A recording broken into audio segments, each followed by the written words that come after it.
ពាក់ព័ន្ធទៅនឹងនេះដូចប្រហែលខែមុននេះថ្មីដែរនារីសស្អាតម្នាក់ដែលគាត់រៀបការហើយបានតែប៉ុន្មានដូចមួយខែគាត់ធ្វើអត្តឃាតហើយប្របីពេញ Facebook ពេញ TikTok តើ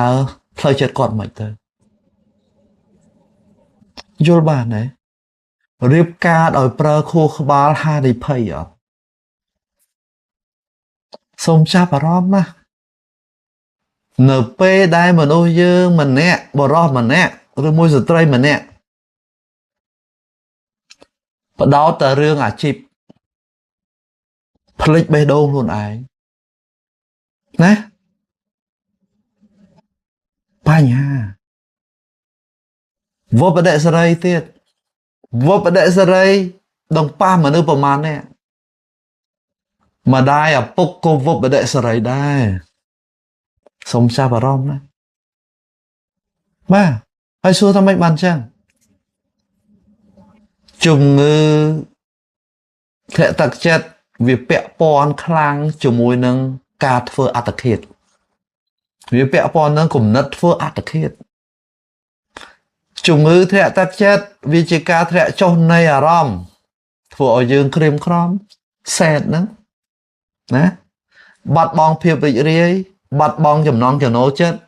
ចំណាប់អារម្មណ៍នៅក្នុងជីវិតរស់នៅជំងឺធ្លាក់ទឹកចិត្តវាជំងឺពាក់ព័ន្ធទៅនឹងអារម្មណ៍អញ្ចឹងសូមចាប់អារម្មណ៍ណាយើងដឹងហើយថាខួរក្បាលវាពាក់ព័ន្ធនឹងការគិតបេះដូងពាក់ព័ន្ធទៅនឹងអារម្មណ៍អញ្ចឹងជំងឺវាមានជំងឺពាក់ព័ន្ធទៅនឹងការគិតមានជំងឺពាក់ព័ន្ធទៅនឹងអារម្មណ៍ឯជំងឺធ្លាក់ទឹកចិត្តវាជាជំងឺពាក់ព័ន្ធទៅនឹងអារម្មណ៍យើងដឹងហើយមើលរូបភាពនេះអារម្មណ៍យើងធម្មតាមានថាម៉េចមានសុបាយចិត្តមានអត់សុបាយចិត្តមានអីអាហ្នឹងជាអារម្មណ៍ធម្មតាប៉ុន្តែដល់ពេលអ្នកធ្លាក់ទឹកចិត្តវាចុះផុតធម្មតាវាផុតចុះជ្រៅនឹងគឺពាក់ព័ន្ធទៅនឹងជំងឺធ្លាក់ទឹកចិត្តដល់ពេលអ្នកខ្លះអារម្មណ៍វាឡើងលើជ្រុលសុបាយអត់មូលហេតុអត់ហេតុផលក៏ជំងឺដែរណាឈ្មោះថាជំងឺមេនីអញ្ចឹងអ្នកខ្លះកើតជំងឺទាំងពីរទៀតមេនីបូកជាមួយនឹងធ្លាក់ទឹកចិត្តកើតមានទាំងពីរទៀតនិយាយជាមួយយើងសុខសប្បាយសែតយំភ្លាមណា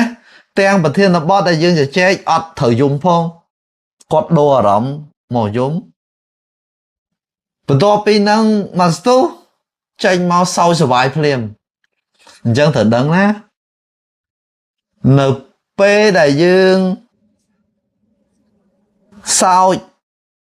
មានហេតុផលសោយវាជាឱសថព្យាបាលផ្លូវចិត្តប៉ុន្តែនៅពេលដែលយើងសោចឥតហេតុផលពេលនឹងហើយដែលយើងត្រូវការឱសថព្យាបាលជំងឺផ្លូវចិត្តហើយព្រោះវាពាក់ព័ន្ធមួយអីវាអាចពាក់ព័ន្ធជំងឺមេនីឬមួយក៏វាអាចពាក់ព័ន្ធទៅនឹងជំងឺវិកលចរិត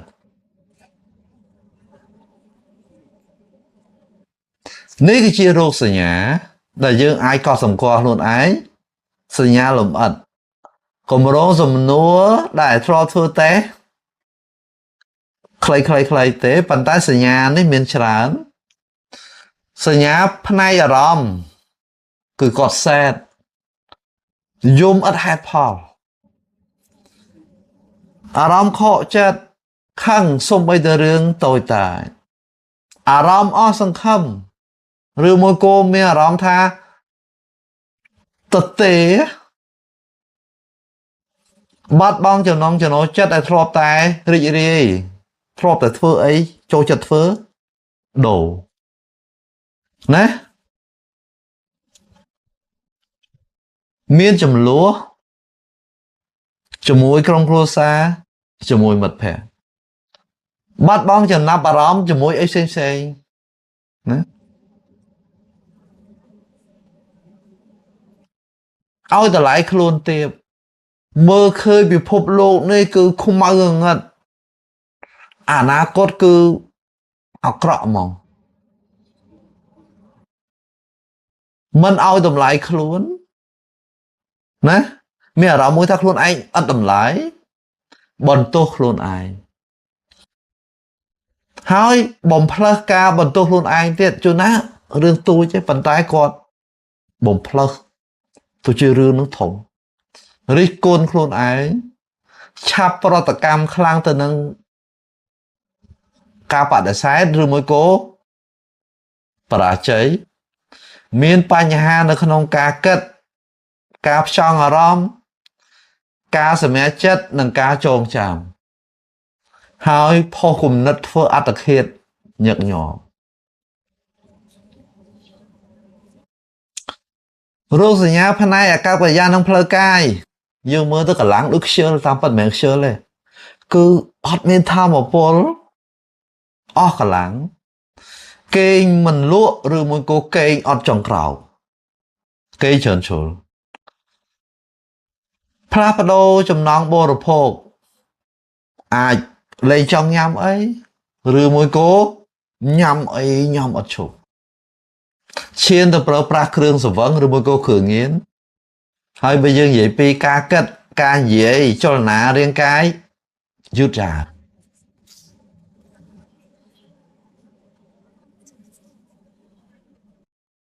មានការត្អូញត្អែញឹកញាប់នៃការឈឺរាងកាយដូចជាឈឺក្បាលណាប៉ុន្តែប្រវាក់បោះស្រាយណាដកថយពីគេឯងសងំនៅតែក្នុងបន្ទប់ណាបើសិនជាអ្នកនឹងក្មេងបំពេញកិច្ចការសាលាអត់ល្អអវត្តមានញឹកញាប់លេងសូវអនាម័យខ្លួនប្រានតុបតែងខ្លួនលេងសូវយកទៅដាក់ចំពោះខ្លួនឯងហើយសក់គុំចង់សិតតាគុំចង់មួយណាងាយផ្ទុះកំហឹងអញ្ចឹងទៅងាយគេថាប្រព្រឹត្តអ្វីដែលមានលក្ខណៈបថុយប្រឋានអ្នកខ្លះធ្វើបាបខ្លួនឯងគាត់អាដៃអាអីចឹងទៅណាហើយមានផែនការធ្វើអត្តឃាតឬមួយក៏ប៉ុនប៉ងធ្វើអត្តឃាតអ្នកខ្លះគេទុំសង្គ្រោះទុំសុងពះអ្នកខ្លះរត់ទឹកគេទុំសង្គ្រោះមកអញ្ចឹងបើយើងនិយាយអំពីមូលហេតុរឿងសំខាន់ការបាត់បង់មនុស្សជាទីស្រឡាញ់បាត់បង់ទ្រព្យសម្បត្តិបាត់បង់ឋានៈពាក់ព័ន្ធនឹងការបាត់បង់វាជាប់ជាមូលហេតុចម្បងនៃជំងឺធ្លាក់ទឹកចិត្តការបែកបាក់តំណែងឬមួយក៏រស់នៅក្នុងសានភាពចំនួនឧទាហរណ៍ដល់ប្តីប្រពន្ធអញ្ចឹងឆ្លោះអត់លះហើយនឹងហើយដែលជាមូលហេតុធ្វើឲ្យធ្លាក់ទឹកចិត្ត